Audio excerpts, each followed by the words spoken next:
When it comes to partying, no one does it so energetically and vibrantly like the way Kenyans do. This reflects our appreciation of diverse cultures, love for music, dance, social gatherings, and most importantly, food. From a birthday or engagement party, a wedding or any other social gathering going down, it goes without saying that these events are synonymous with sumptuous meals. And as a way of crowning it all, a well-baked, decorated, and yummy cake must be cut and slices shared among the invitees. And talking about cakes, what really does it take to bake one? When it comes to baking, it is not about what comes out of the oven. It is about the delicate dance of flavors, textures, designs, the hands that create, the hearts that pour love into every batch, and the smiles that greet every customer. In this episode, we delve into the art of baking as well as intrigues of running a pastry business courtesy of Sweet Bee Bakehouse. This is K-Pop TV and I'm your host, Zionson.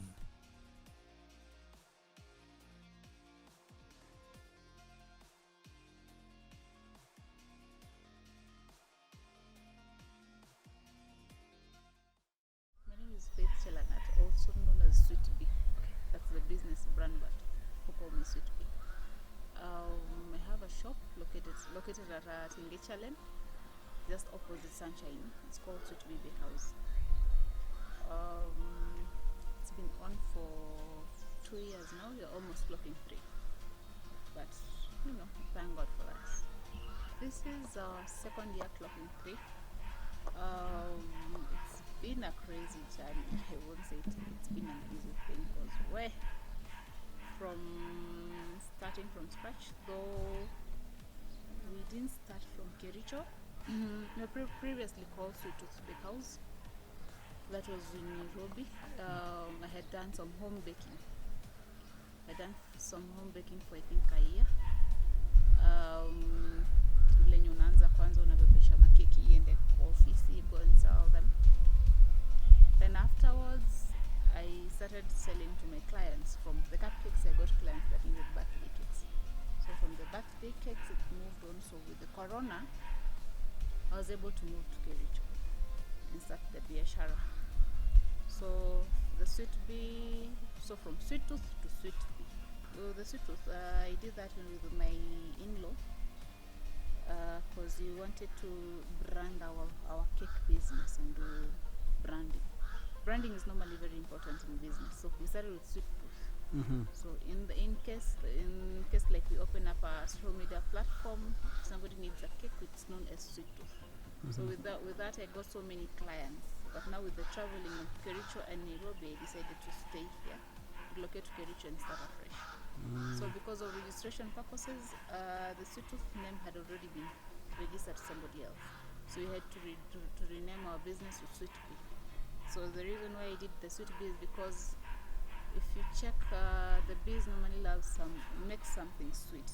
But if you play with the bees, it normally stings you. Do you sting? Yeah, a bit. It depends with the level of how things are anyway. But I'm not a bad person. No. I'm a very calm person. But anyway, so Kericho has been, we've been in Kericho for 2 years, 2.5. It's been crazy.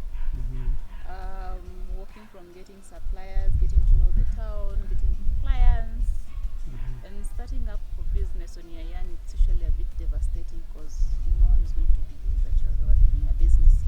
Watauliza kama umeandikwa. Yeah. Kama umeandikwa ama there's somebody else behind it, whether the sponsors or the ones doing the deals and everything. But out of the patience and everything, we get to grow because it's not easy. The biashara si rahisi. Yeah. On that point, before you even talk about now the challenges and what we've gone through, just a bit of background or in terms of your family. Vitu kama hizo. What born are you? Do you have siblings? What kind of family background did you grow up in? So I'm from Litein, so it's Aroret. I'm the last born of 4. I wasn't babied that much. I realized I have to look for something. If I need something, I have to go and get it. If I'm starting something, I have to ensure that I finish it. I studied here at Kericho. Later on moved to Nairobi. I attended Utalii. I did production, that is food production. Then I did an IT course. But at the end of the day, out of the hassle, they say in life you have to check for things that are worth it. Kitu utajiandika ama uandikwe, like something worth it for you and something that you love doing.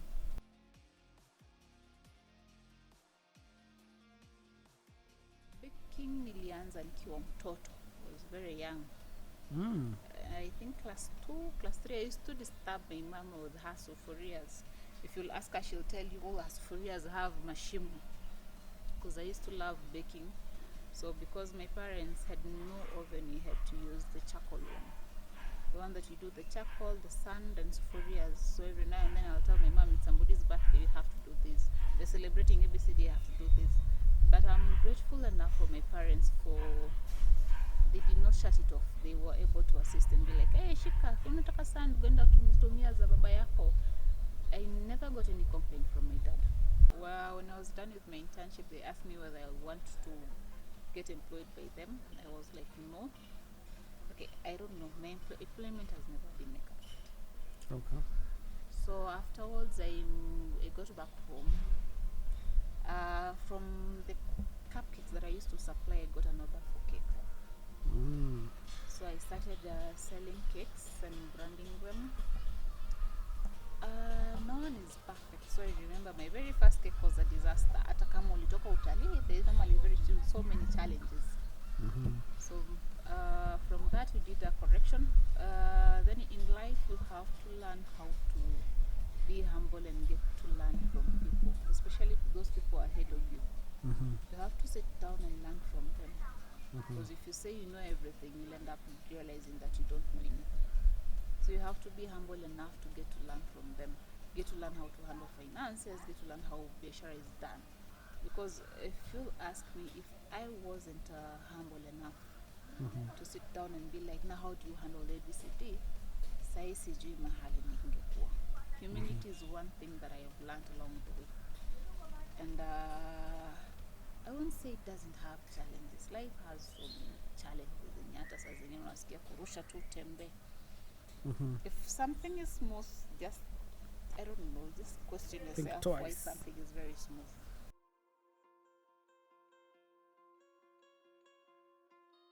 So I remember the very first time I learned about branding a head. And okay, I don't drink alcohol or anything. I remember my very first time I used to do branding for some alcohol called Hop House. So from them, because when I'm saying everything is a learning process. So from then I learned something called branding. You brand yourself. This is how you do. Because with the Hop House thing, we used to sample guys and tell them this is what is available. If you buy this, is what you're going to get. So from that I realized, okay, now because I'm supposed to do branding, I have to see how to start a business and do the branding. So I remember my very first set of cupcakes and cakes. I think I remember I baked like a kg of orange and some other cake, cut it into pieces. I had printed out some cards. I used to live in a house that had around 100 and something units. So I remember I went to each and every door, rang their doorbell, gave them my business cards, and showed them what I was having, sampled them with cakes. So I remember all the doors that I did, I ended up getting clients from them. By then I didn't know anything much about cakes. So nikangangana tu hivo. So from then I remember there's one girl who got my card. She had moved back to Gumba. So she started ordering for cupcakes. By then I used not to care so much about getting profit. My main agenda was, let me start fast building. With the money I get it back to the business. So from the cupcakes that I sold, I was able to buy things for the cakes. So from that I bought the turntable, bought some other stuff. Now, when I started getting clients who are cakey, and somebody orders a kg of cake, kama ni round, I used to say, kama ni round, umetuma deposit. From the deposit, I'll buy a container. Kama ni 2 kg, there's a certain nini, I'll buy it. So I bought things, used to budget and say, if I'm buying this from what the client has, because by then I used not to care so much about getting profits. And I used to pay for the electricity bill, though I was living with my brother. I used to ensure that I'm buying the things. So from buying things like containers, I used to count them as assets, because I knew once I buy them, I don't have to buy them anymore. So navumilia, kuna time nitapata keki, that means I won't have to buy a container. So I did that continuously until I was able to acquire a lot. So from the branding that I did with the hop house, I was able to get some amount of money. I remember that was my first and only time I've ever been paid. That was, I think, around 8,000. So from that amount of money, I went bought some gel colors, because by then they were so expensive, around 500. I went got 3 of them, got some other stuff. So biashara ilikuwa imegrow because I used to get so many orders over the weekend. Now with time and Corona hit, we had to come back to Kericho, because we were coming home for holiday, and I thought maybe I'm coming for a week or a week, then we go back to Nairobi. So when we came to Kericho, I remember clients calling me asking me whether they can get some cakes. I'm like, no, at the moment I'm not even around in Kericho. So ikaanza tu kung'ang'ana. When I came to Kericho, nilikaa nyumbani for over, I think, a year and some months. Either a year or some months, I stayed there. And I was really worried. I used to frustrate kina mother, naambia kila siku mimi nenda tao kuangalia kama kuna bakery mahali. So I used to come and do around and see whether kuna cake shop is open, where can I find a shop. So I remember before then, some years back, I used to call my friends and ask them to go around Kericho to see whether there's a cake shop. And then I was telling them, siku moja nitakuja kufungua. But apparently, funny enough with the corona, nilikuja nikazunguka the first round with my dad. We didn't get any shop. Then later on, when I came back all alone, I got a shop, and I was very happy. It's not been an easy journey, because when you're telling your parents, but now you have all this education, when you're coming to fungua duka instead ya kazi, tafuta kazi, it's not funny. So yes, it's one crazy thing. So I remember after the corona, my brother decided to go back to Nairobi. So the only thing I told my brother was like, just pack up those things. And ninatumia kubake. I don't need my clothes. I only need my certificates kuonyesha nimemaliza campus for both the Institution of Utalii and KCA. And I told her, and now all the accessories za makeki, just bring it to me. Nitumanishie tu. Only that. So remember when I got them, I had to clean them up, organize them, and then do costing for each and every item. So I remember I sat down with parents for a meeting, because you have to also show them respect. So I remember I sat them down for a meeting, told them, so far, this is what I've done. This is the number of cakes I have made, because I also had a cash record. This is the number of cakes I have made so far in Nairobi. This is what I've bought from the cake. And because for me, money that I used to make used to go back to the business, to grow before I start spending it. So I told them, this is all. They used to be like, I anaenda kufungua duka, hatujui kama ata survive. It used to be a crazy one, because they used to wonder now, this is a young lady, I think I was either 23 or 24. Amaamua kwenda town kufungua duka. Both of them are employed.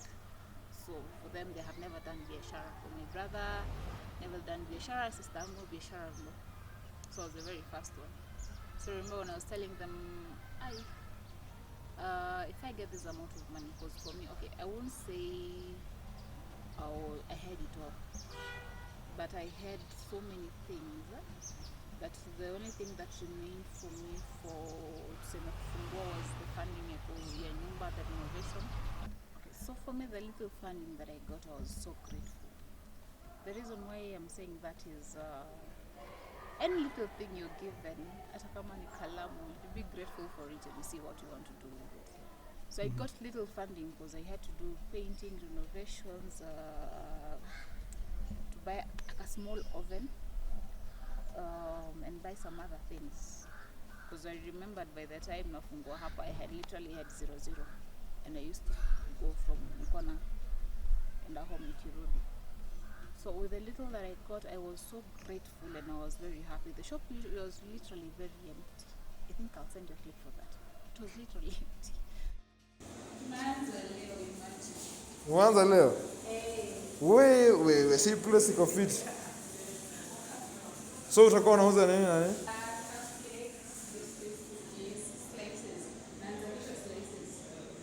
Cups, cupcakes, biscuits. And I was so happy. I didn't gonna say by the time I'm nafungua duka, I think the first thing I'll do is cry and pray. Well, I told my parents I'm very grateful. Then I was like, let the journey begin, and I took the good and the bad and the crazy. I took it as an adventure, because if you take everything negatively, you end up losing everything. So for me, I took it more of an adventure. If I face a hard day, this is an adventure. This too will pass. So through me thinking that, with having that mindset, I was able to go through a lot. I was able to deal with a lot, and also overcome so many things. Along the way, I made friends with guys that do biasharas. Actually very important. You go hang around with guys that wanafanya biashara. Ujua bana biashara inaendanga aje haya versus how do you handle when it comes to finances? How do you handle ABCD? When it comes to workers, what normally happens, because there are crazy things that happens. So for me, what I did, I went and hung out with guys that have done biasharas before. So I remember a point they'll be like, so where? Well, anyway, sorry for another day. Anyway, you learn the hard way. You get clients along the way. And one of my most favorite things so far, up to this moment, is the fact that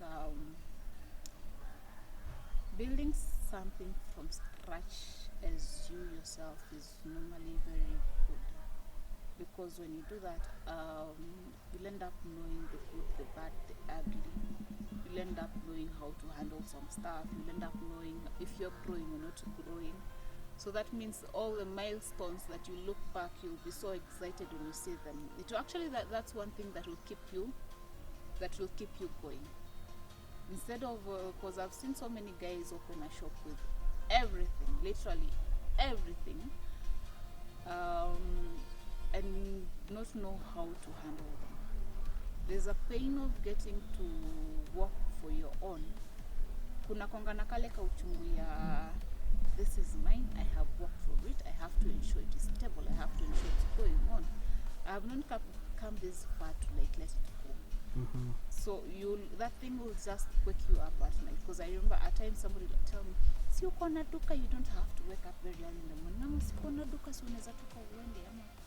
Like you can literally do anything. But one thing people fail to understand is employment and self-employment are two different things. Mm-hmm.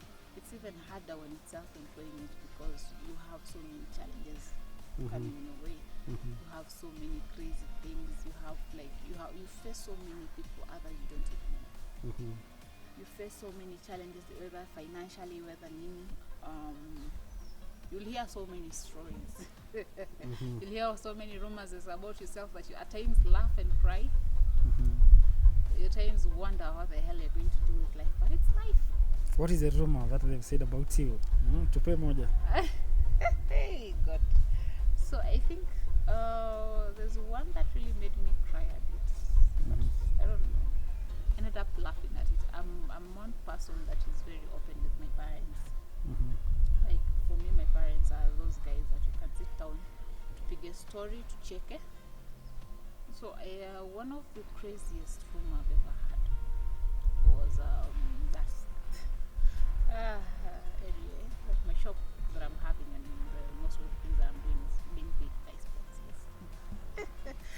So I remember I cried a bit and laughed because there were so many things added onto it.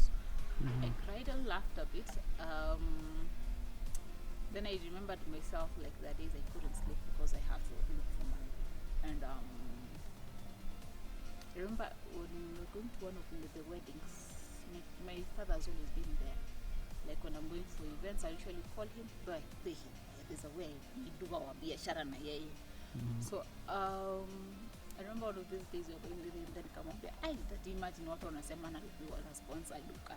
So I remember he laughed because okay, I'm very honest I'm very open with my dad, and I don't know, for my future kids mahali. I hope that will be the same. But anyway, that was the craziest thing I've ever had.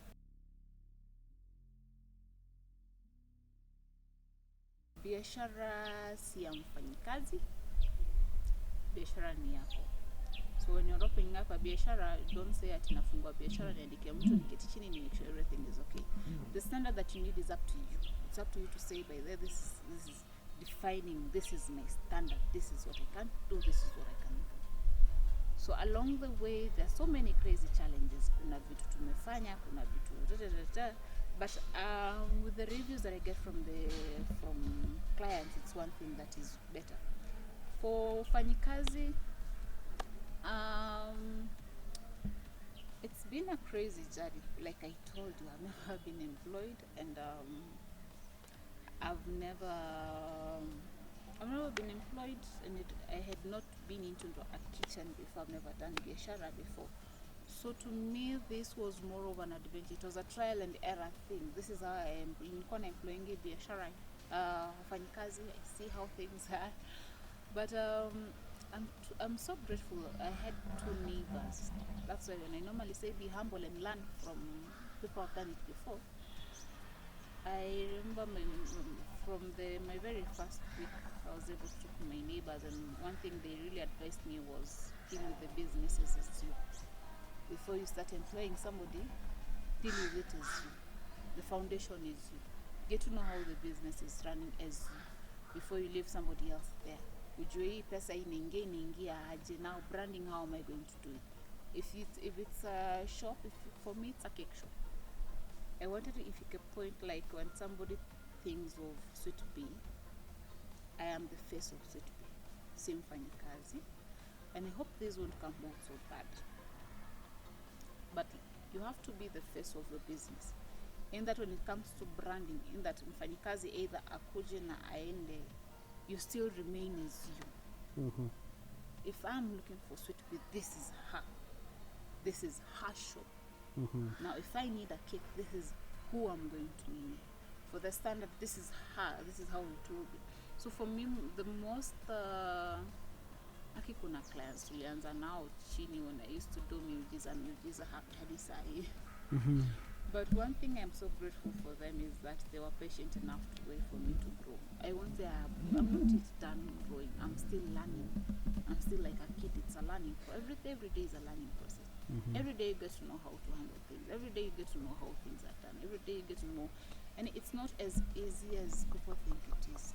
Yeah. Every day you get to know how to handle situations, because no situation is easy. Okay, that's true.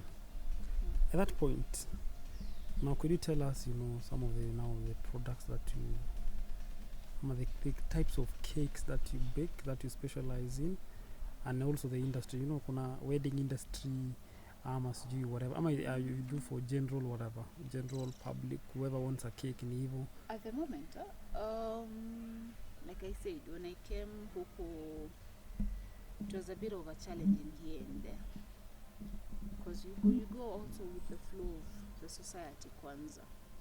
Before ujulikane kuna vitu huwezi rusha kwanza. Kuna vitu you can't put it huko na haijajua kama iko sawa. So at the moment, since we started, there are things will change. We have cakes for different occasions, whether it's burial, whether it's wedding, whether it's birthday, whether it's anniversary, whether it's what. So ofisi, we do all those. We go as per the designs. Ziko tu mingi, there's so many variety. There are variety also when it comes to red velvet, black forest, nini. So for me, I haven't introduced so much. But for those guys that love the chocolate fudge, the red velvet, for me at the moment I'm doing the normal ones, but we also have the special ones. Juu kuna wale watu wanakuambia mimi sitaki black forest, and there's the original black forest. Na kuna wale wakwambia mimi nataka fudge ama nataka red velvet, nataka keki inakaa hivi. There are guys with sugarless cakes, there are guys with eggless, there are guys with, so we deal with all those. Like if you have a variety, don't be so shy, just come to the shop. We're going to do your shit. We got you covered for everything. I also see you do some cookies. We do cookies. We have some drinks. For kahawa, I've noticed sijafikia zile za Java. I wanted to, when I'm introducing kahawa, I introduce the Java side. Sahi bado, sisi bado local. We do the, okay, we have good tea, chai. Gonna chai sahi. But with time, with biashara, you don't just throw everything in the basket. There's a way you implement pole pole. And there are things you see is unaanza pole pole. Ensure kwanza kuna kitu, there's something called a cash flow. Once you have a cash flow is when things go on. Yeah. All right. So going into the future, what is up for Sweet Bee? You as a person and you as as an entrepreneur. Looking into the future, we might think of doing an expansion and introducing some other things. I won't say what, but there are things we're planning to introduce into the business, so that we can implement and at least be able to supply everybody and support them. For the events, we're not planning to do that. There's something else we're planning to implement very soon. Because apart from the cakes and everything, we also supply bakers with their items. So there's something new we might be planning before the end of the year, depending on how the situation is. You can never know tomorrow, but depending on the situation, we're going to see what we're going to do with it. But so far, so good. Wherever we are, I won't say nimefika, bado sijafika. I'm still this humble lady at a spinandi quito, madam. That's one crazy thing anyway. I'm just like anybody else. Tunang'ang'ana na hali zetu tukisukuma mbele tukiona vile kutakuwa. Because at times with the economy kwanza sahi, and economy at the moment it's actually very telling. Yeah. So how are the clients, by the way, in terms of sahi? Are they sales zimeenda chini ama ziko juu ama ziko too stable?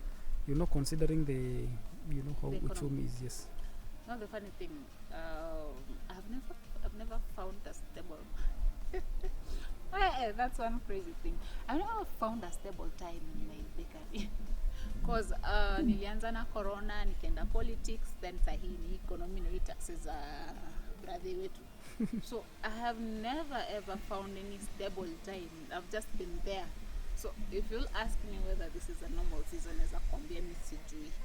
Because nilianza na corona watu, you know how corona was. From corona we came to politics. Not even the curfew thing. From the curfew thing we went to politics. From the politics now this economy, vitu zinapanda ni kama hatujui. So at the moment I can tell you, I literally have no idea. I don't, not unless I go sit down with somebody who has done it for the longest. Because at times, okay, I'm an inquisitive person, so at times I'll go and sit down with those guys who have done it. It's a good thing to sit down with them because, well, itakokolea. So at times I'll go sit down with them and be like, now, this is my challenge. What is happening? How can I sort it out? How are things? Is this the normal thing or is this? Because kuna wale watu wamefanya ever since. Unajua huwezi fika mahali uanze kujiweka, and yet you do literally know nothing. So the best thing in life now, and what I've always learned is I'll insist humility and getting to learn, because ukisema umefika na umejua, you'll end up losing everything. So you learn from anybody, like from your parents. Your parents kwanza, those are the pillars. Your parents have gone through something, so you sit down and ask. For me, I normally sit down with them and ask, hii inafanyika. How do you sort ABCD? But okay, it depends with the parents. Not everybody is a mother, not everybody is a father. But if you're able to get parents who are supporting, thank God for them. Okay, so still on the government, taxes and everything. What are some of the, policies, interventions that you think, even the county government, at the county government level, you know, what are some of the interventions that you think they can come up with to just help startups, that are less than probably 3 years old? For the government. That is really hard. There's normally that thing that you're expected to have. Mm-hmm. Like for us, you have to have the licenses. Though it's worth it when you pay it. So you are at a shida.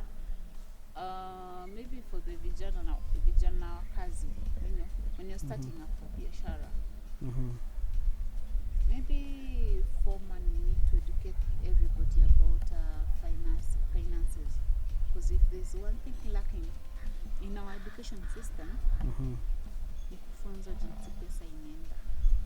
Financial literacy. Nobody has it. The financial literacy is not there in school. Actually, history in accounting. No one is not. School actually taught us how to be employed, to have these white collar jobs and get employed. No one was able to teach us now. You can handle this money and grow it up, this money and get this amount of money from it. No one did that. So for us, there's so many challenges we go through. So the county government, the government in general, maybe implementing some things to teach vijana how finances are handled. Hizi vitu watu learn the hard way. Nashika pesa kesho unapata imedisappear, start wondering. Because I remember for me when I was starting my biashara, guy, when a story anyway. Nikianza biashara, baby girl, the time I couldn't even afford to pay the rent. Hata pesa ya mayai sikuwa nayo. Remember reaching the phone, calling me dad, naambia papa, unajua sina mayai, unaweza niletea? I didn't even tell him that nitakuja kukurefundia ama nini. Nilimwambia tu niletee, nitakuja kukupea pesa kwa duka. By that I didn't have money. So I remember when he came with the mayai, I had become so frustrated. So I was telling him, let's go back home. So anabeba mayai anafikisha kwa duka hivi, namwambia hata hizi mayai inaona tukienda nazo nyumbani tu. And he's like, fikisha kwa duka.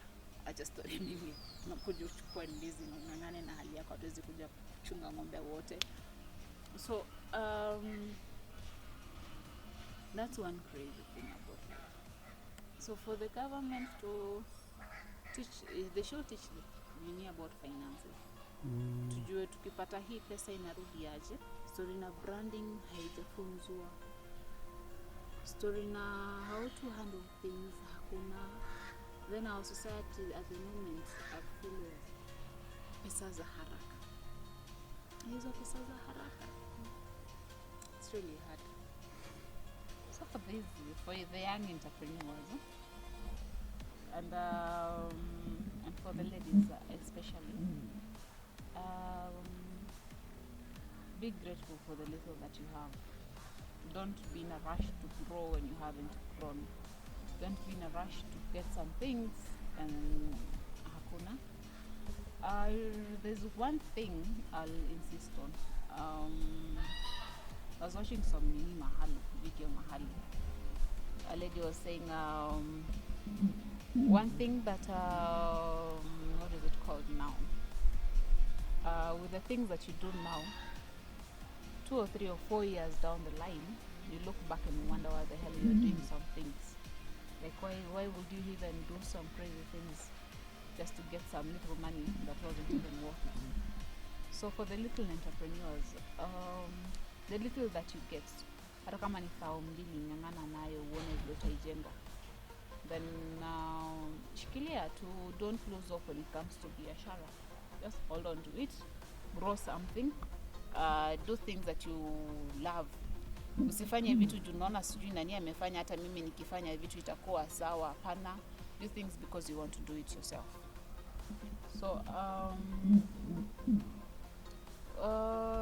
this is the thing about the sponsoring. Culture ya mubabas. For babas, aki poleni, aki I'm really so. But anyway, story about for babas. There are days I talk with my friends tukiwa kwa duka. Yes, you can be somebody very young, kwa kampo, no umefika na wa babas and everything. Just be very careful with everything that you do because everything that you do has wanasema for every there's a reaction. There's a Every reaction action, for every yeah. action that you do. So whatever you're doing, just shughulika. But chibambeni is you. Know how to build yourself. As young as in campus, one unaweza build yourself and get to know yourself. But the best, if there's one thing in life, is just learn to be humble, learn to be grateful for your parents. Hata kama walikufanyia miujiza, those are still your parents. So learn to be grateful, learn to be humble, learn to be loving. Unless mtu akukanyaga kwa nini piga kelele, si nyamazia useme ati umefika. Learn to protect yourself. So and learn to love yourself. That's one painful thing in life. That's one thing really learn to love you first before you're able to spread the love to anybody else. So Miss Sweet Bee, tell us. Wewe muongelelea mababas, muongelelea sijui my boyfriends. Are you seeing someone? Are you single? Are you married? Niko na mafisi wanaochi show, man. Anyway, I'm not married. From my status, I can't say. Why? Because, one thing I learned about life is to keep your life a bit private. So I'll say this: I'm not in a hurry. I'm not married, so hakuna pete. So what mtu anaweza slide? It depends. Ni nani? It depends. Yeah, I have a little bit of a checklist. I'm not perfect. I also have a little bit of a checklist here and there. So, Your checklist iko edited ama? Ama ni ile uliandika ukiwa 21? No, it is edited. When you grow, the more you grow, the more you realize life is not as easy as it seems. Especially when it comes to marriage. That thing is not as easy as it seems. So there's a little bit of a checklist mahali. So bado tuacha tungoje tushone kitenge tukule mchele tujue kwa jamani wapi itoa tufanye harusi sijui nini tuchague kala. Then we can know them. At the moment, bado. So they can slide into the DM. Depends ni nani. Plus I take my time. I don't think I'm not for the first time in a very long time, I'm not in a hurry. Because I realized sometimes you rush into things, then you come back wondering what the hell you're doing. Getting to know somebody fast, because marriage is not si hila tunaingia tu then things mapenzi itaingia sijui vitu zitakuwa no. You have to see whether your goals align, your dreams align, whether any vitu mingi when the kids are there, how the hell is this guy going to handle it? Because by then you'll be a mother, you'll be a friend, you'll be all those things, and this is one guy you're going to grow old together. So when you're still young, you have to make a choice and choose well.